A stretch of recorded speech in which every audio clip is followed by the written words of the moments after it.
today's episode, we are going to style this Vitex Parviflora.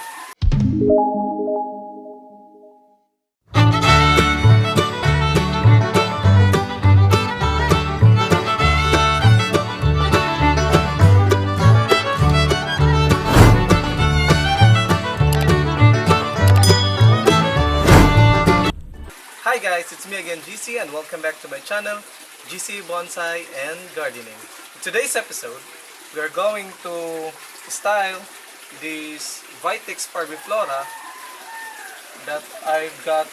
It was given to me by Sir Patrick Gamboa way back 2016. So this bonsai is one of my oldest bonsai here in my garden, and as you can see here, I have here with me this guy over here and this one. So all of these are Vitex Parviflora, and it came from a single material, which is this. It's the mother tree. So this guy over here is the head, and this guy is the second branch, and this one is the mother tree. Okay, so as you can see here, this cascade style is the secondary branch, and this one is the root over rock. This one is the root over rock style, in which I made this 2 years ago. So as you can see, it has a very beautiful foliage. However, this guy here is not that much because I just recently cut this and air layer this. So this is also a product of air layering from this mother tree.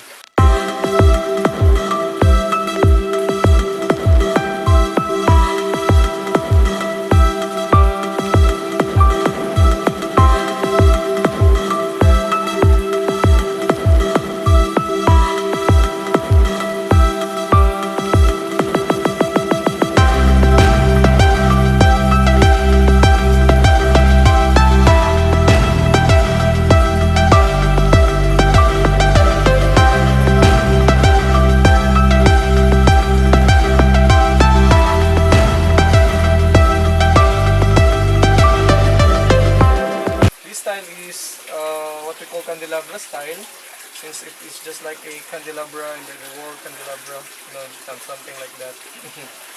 But this kind of style portrays a severe lightning strike on the main trunk of this tree. So as you can see, this one is dead wood now. So the live veins that was left is this portion. So gladly, most of the live part of this plant is composed of 60% live part and 40% of dead part.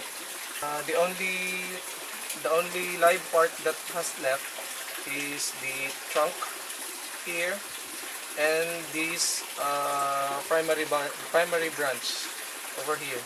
So I selected this part over here because it has a good root flare spreading from the trunk going outside, and then the live veins, as you can see, is very healthy. Maybe in the future we will cut some part of these live veins here so that we can see the dead part of this bonsai, because this dead part will add drama for the character for this tree, for this Candelabra style.